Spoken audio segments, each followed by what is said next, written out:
My friends just asked me why my first girlfriend hasn't dumped me yet. She's supposed to only be pretending to date me. I have 5 friends, 2 of which are girls, and the rest are guys, all in their early 20s, and they have been annoying me for some time about being single. I've never had a girlfriend, and I was the one who got made fun of the most for being single. Usually, their jokes were lighthearted, but on occasions, they were not. Some of their jokes were really low, but I let them slide because we were friends, although I never forgot them.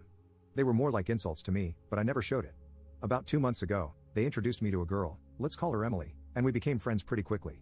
Soon, we discovered that we have a few things in common, so our friendship turned into a relationship. Considering we were early into the relationship, things felt a bit weird for me. We bonded really quickly, and we enjoyed spending time together. 2 days ago, I went out with 2 of my friends. We were having fun talking about stuff until one of them asked me why Emily hadn't dumped me yet. I asked him what that was supposed to mean, and he told me that our relationship was a joke. I asked him to explain, and he told me that all 5 of them were on board to prank me by having Emily play the role of being my girlfriend for about a week before dumping me. That was the original plan, to which Emily had agreed. However, that didn't go as they had planned, and then they thought she might pretend to be my girlfriend a bit longer before eventually dumping me. That also didn't happen, and Emily stopped hanging out with them. She pretty much cut them off from her life after we started dating. We got into a verbal fight that lasted some time. It led nowhere, and I called them out for being stupid pricks and left. To say the least, I was really angry, and I called Emily immediately after leaving them to talk to her about this. When we met, she wanted to hug me, which I denied, and I didn't wait for a single second before asking her about this stupid prank. She became pale on the spot and started crying and apologizing for it. She admitted almost immediately that she was indeed on board with that, but she also said that she dropped the prank entirely and decided to stay because she genuinely likes me. She likes that I treat her with respect, trust, and kindness. I asked when she was planning on telling me this, and she told me that she didn't know when or how to even say it. She said that she doesn't want to play with people's emotions, and that even agreeing to this was incredibly wrong. However, in hindsight, it turned out well because she met me. That's why she hid it from me. Our conversation didn't last long, and I went home. I blocked all my friends on all accounts, numbers, everything. I don't want to see them again. I don't know what to do with Emily. She keeps sending apologies, asking me not to break up, and that she will make up for it, but I don't know what to do. If she lied and manipulated me into this, what will she lie about or manipulate me into tomorrow? I would find this entire situation comical if it weren't happening to me. Right now, I'm so disappointed in everything, mostly in myself. Update 1. I had a proper talk with Emily, and I just wanted to share what I learned and how I will proceed forward. She had been sad for the past 2 or 3 days, pretty much since I confronted her with the truth.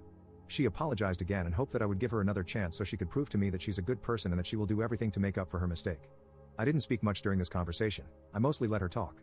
However, I'm not a complete idiot, and as some of you pointed out, what would have happened if she didn't like me?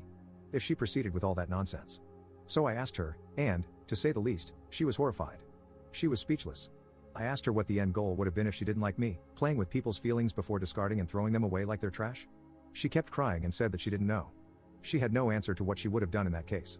I told her that she really should think things through before doing them because this time she had luck on her side, and next time she will have to bear the consequences of her actions. She admitted it was a really bad decision and that she should have known better.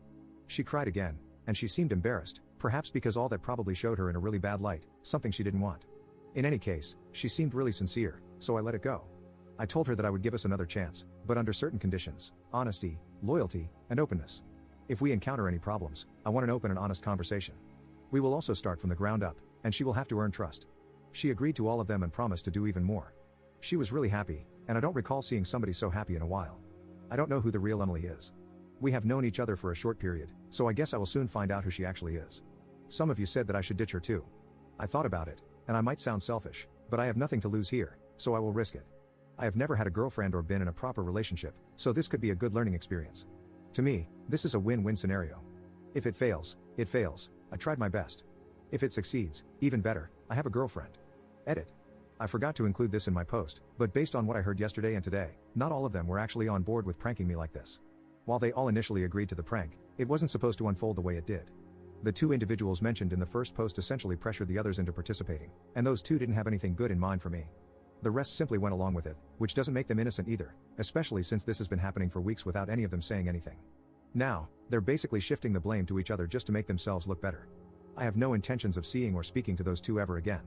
As for the others, if they show genuine remorse, I might stay in contact, but I doubt it. I met the other 3, that is how I got more information on the situation, and to be honest, it was a sad sight. They only blamed each other.